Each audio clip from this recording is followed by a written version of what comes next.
Do you have interaction with Dr. Dampare? Yes, Paul, I have known Dr. Dampare since the time I was appointed as Deputy Minister of the Interior.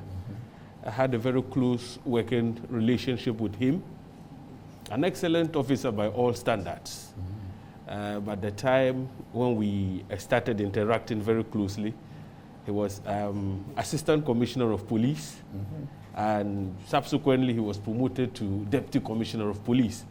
And then sometime in 2014, he was elevated to the enviable rank of Commissioner of Police. Dr. Enin made a point which is very profound so far as our quest to have a modern police service is concerned.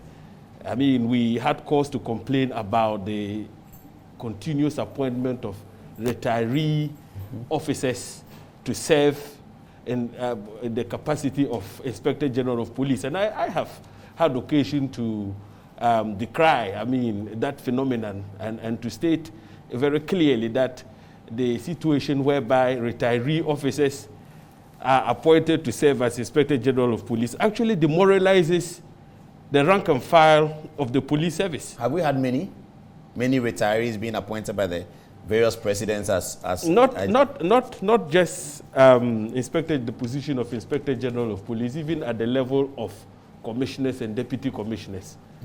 We've had instances where retiree officers have been appointed. Retiree means somebody who's over the age of 60. Absolutely. But Paul, you see, constitutionally it is permissible to do so.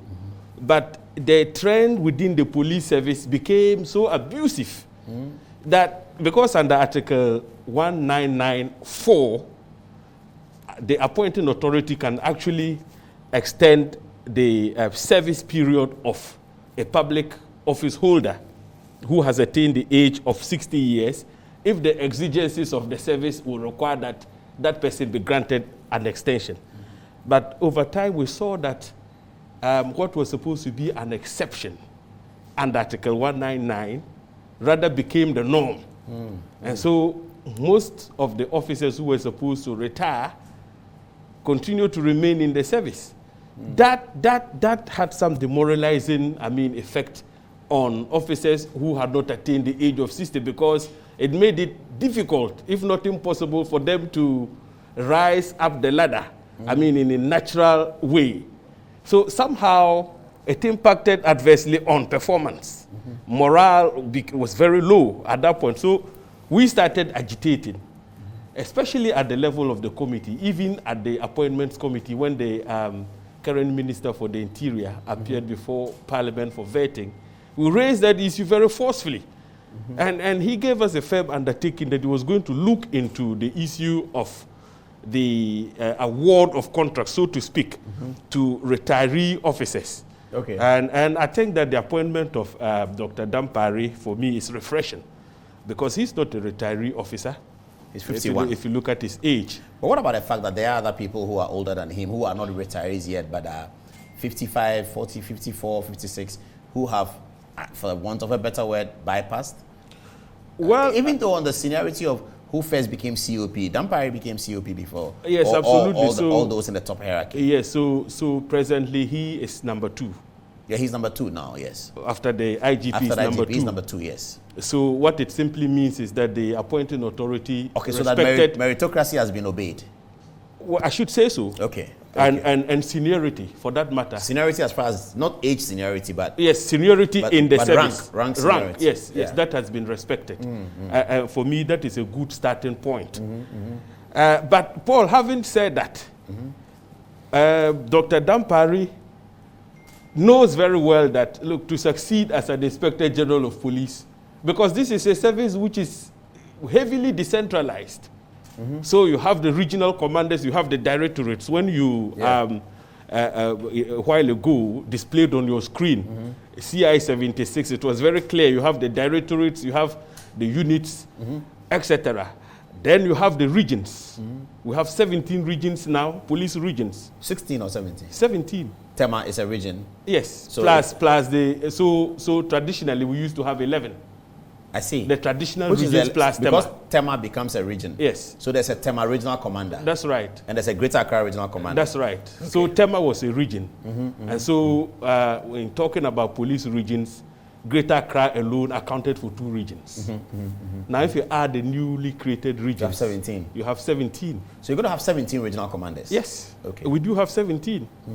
So this is a service that is heavily decentralized. And so for an IGP to succeed, he needs to get all the commanders at the regional level, at the levels of the directorates, and at the district levels to buy into a certain vision that he believes and espouses.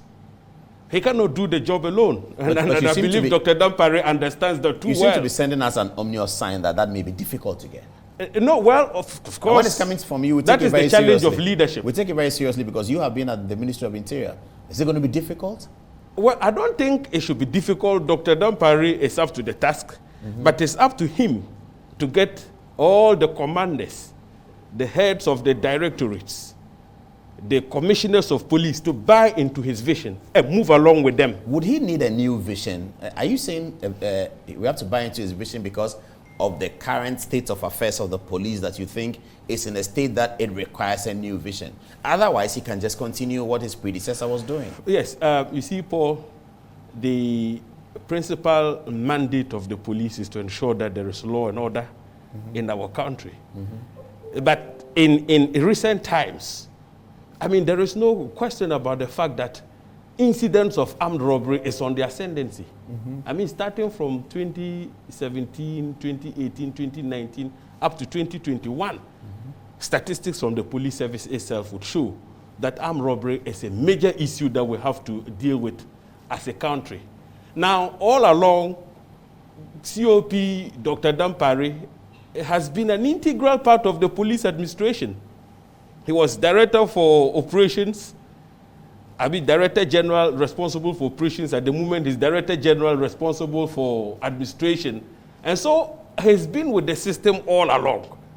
Now he's been made Inspector General. How do we deal with the growing incidents of armed robbery, bullion van attacks, highway robberies? How do we deal with that?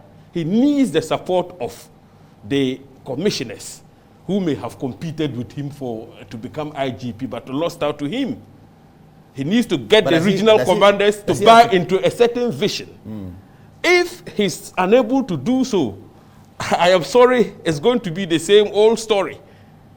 So it is expected that as Inspector General of Police, he would espouse a certain vision and get the rest of his officers and men and women to implement the vision. What should he do with the people that he competed with, who are COPs? What should he do with them? So at the level of the Police Management Board, I expect him to build a team. It takes teamwork to succeed. So rather than see them as people he once competed with, it is important for him to understand that in order to succeed, he needs their support. So the leadership style that he is going to exhibit henceforth is going to contribute largely to his success or failure. He needs the support of, for instance, the Director General responsible for operations, the Director General responsible for, and now there is a whole directorate responsible for police intelligence. Remember that after the decoupling of what used to be known as special branch, intelligence became an issue for the police service. So the police at some point came to the realization that there was the need for them to, if you like, bring into existence an intelligence unit, knowing what the police service is. At the top level, you have people with different philosophical orientation with respect to policing and what the objects, ought to be. So everybody comes with his own vision. Now, Dr. Dampare has emerged as Inspector General of Police. It's quite natural that there would be some elements within the service who may disagree with him with respect to how certain policy objectives ought to be implemented. And so for him to get everybody moving along, it's up to him to build a team So I wouldn't be surprised if we hear him do some reshuffles immediately, the moment the baton of office is passed on to him. That would be because he would probably be thinking that Mr. A, Commissioner A, if he's reshuffled to, say, operations, another sent to finance and administration, and another sent to welfare, I mean, he'd be able to implement his objectives in a more successful way. So that is the point I was trying to will there be suspicion, drive at. Will there be suspicion among the top hierarchy? I'll come back to you on that. Given your role as a former Minister for the Interior, do you think there could be suspicion? Let me take Dr. Ini now.